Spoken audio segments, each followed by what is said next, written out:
Chapter 15. Behold a Wonder. Poor Dashrata was in extreme agony, pulled by natural affection on one side and by the moral obligation to fulfill a pledge on the other. He had fondly hoped that Kekai would relent and that somehow the conflict of duties would be resolved. But now he saw that this was not to be. He had still one faint hope. Rama is in no way bound by my promises and pledges. Strong as he is in people's love and in his peerless prowess, he may disregard my promise and stand on his own rights. But I cannot conceive his doing so, for my slightest wish has always been sacred to him. Yet, if by some chance he did so, it would save the situation.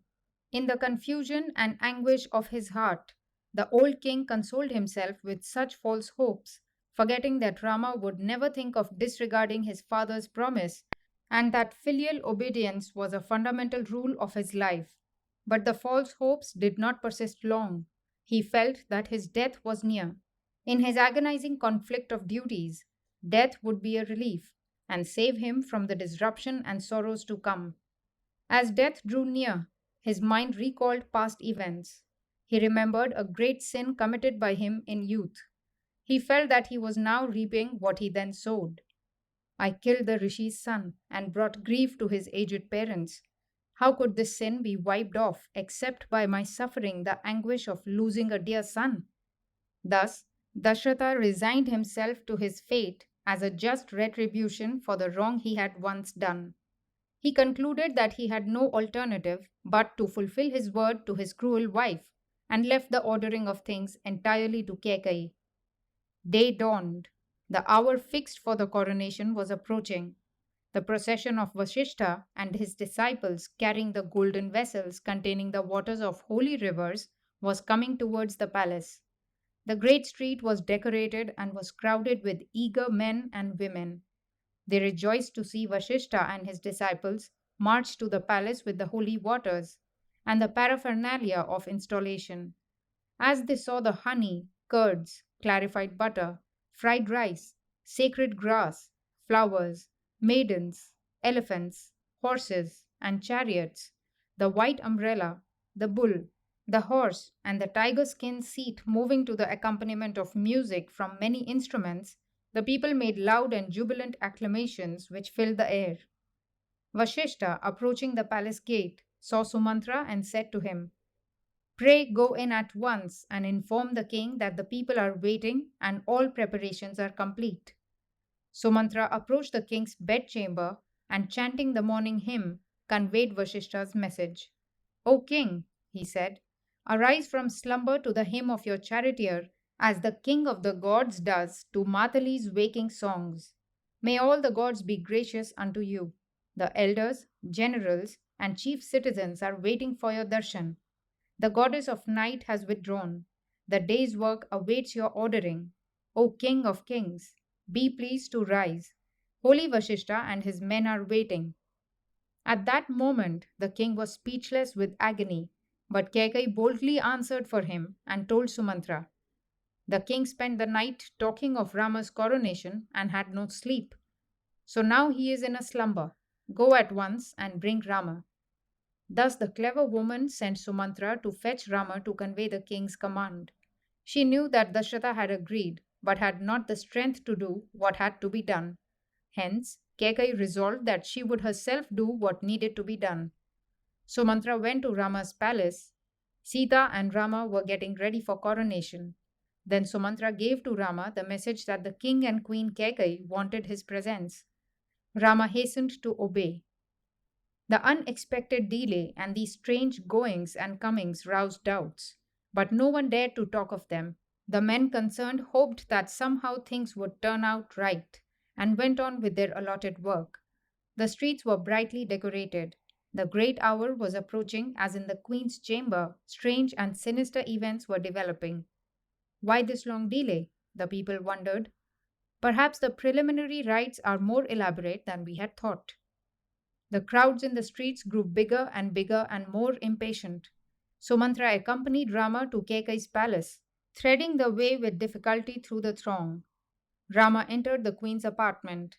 As he stepped over the threshold, He started as if he had set his foot upon a snake, for he saw with awestruck amazement his father lying on the bare floor in anguish. The king evidently had been struck down with some great sorrow. His face was like a parijata blossom wilted in the sun. He touched his father's feet and paid the same filial worship to Kekai. Dashrata uttered in a low voice the name of Rama and stopped. He could speak no more. He could not look straight into the face of Rama. Rama was perplexed and filled with apprehension at the sight of his father, lying there unable to speak, in the grip of some great agony. What it could be, Rama could not even guess. He turned to Kekai and said, Mother, this is indeed strange. No matter how angry he was, my father would speak sweetly to me. Have I, without knowing it, offended him in any matter? Has some sudden sickness struck him down? Has someone spoken rudely to him? Do tell me what has happened. I can bear this suspense no longer. Bold Kekai seized the chance and said, The king is angry with no one. There is nothing wrong with his health, but there is something in his mind which he is afraid to tell you. That is all. He is afraid to say it to you, lest you should feel hurt. That is why he is silent. Once upon a time, pleased with me, he offered and I accepted the gift to two boons. Now, like an uncultured person, the king regrets he did so. Is this worthy of him? Is it not unbecoming of a king to pledge his word and then regret it? You have the power to fulfill his promise, but he fears even to tell you of it and is thinking of violating it. Would it be right if you assure him that he need not be anxious about your attitude and that he should keep his word at all costs? You will give him the needed strength to behave righteously. You must give him the help he needs. The thing is in your hands. I shall tell you what it is, but after you promise me that you will help the king to fulfill his pledge. Rama, saddened at the thought that he should in any way be the occasion of distress to his father, said to Kekai, Mother, am I indeed the cause of all this trouble? I do not deserve that you should have any doubts about me. If my father asks me to jump into the fire, I shall not hesitate to do it. If he asks me to drink poison, I shall drink it without hesitation. You know this.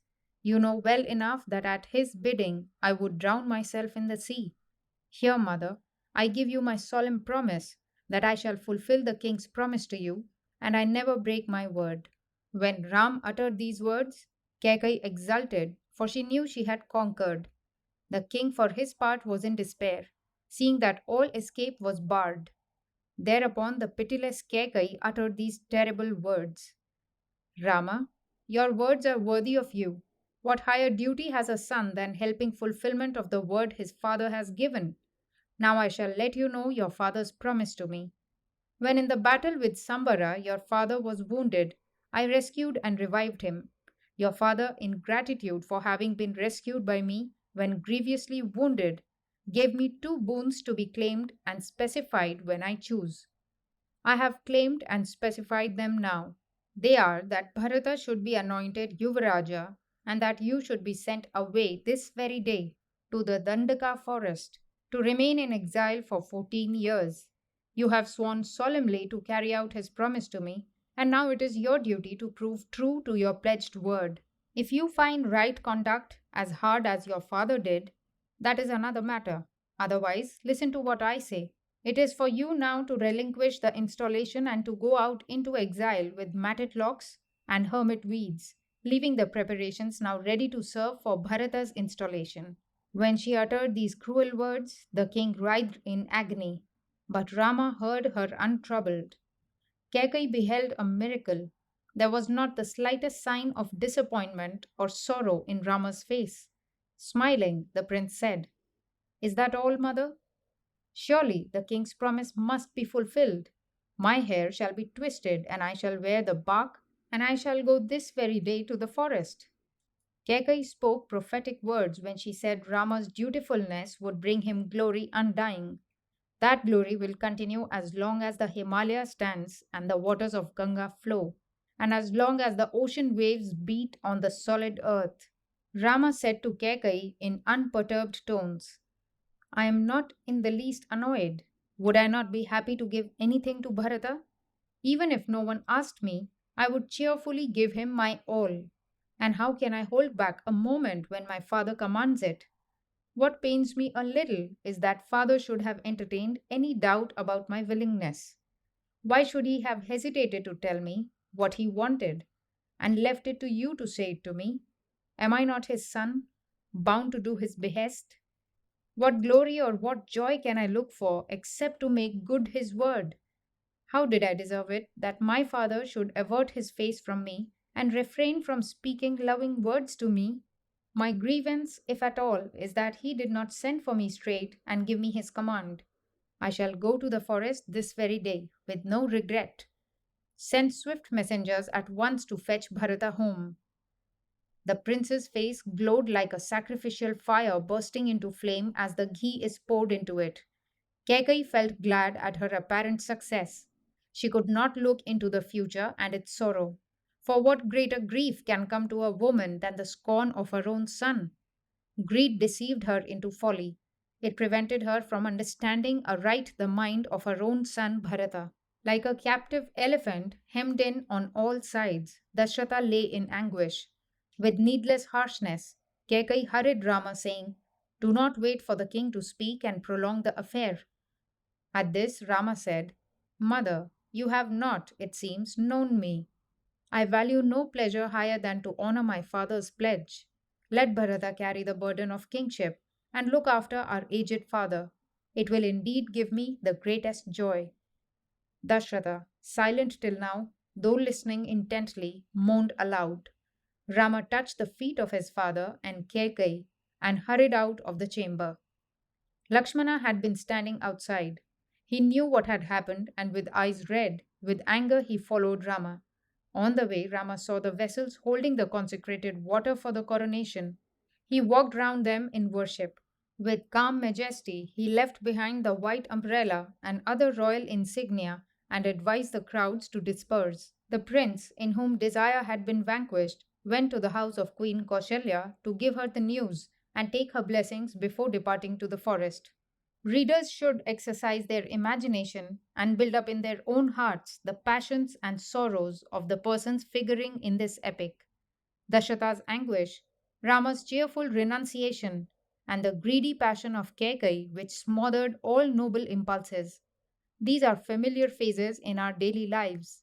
Valmiki and Kamban saw with the vision of genius and made the events in Rama's story live again in song. We too should see them through imagination. This is the meaning of the tradition that wherever Rama's tale is told, Hanuman himself joins the gathering and reverently stands with tear filled eyes, listening. May everyone that reads this chapter receive by Rama's grace strength to bear the sorrows that have to be faced in life.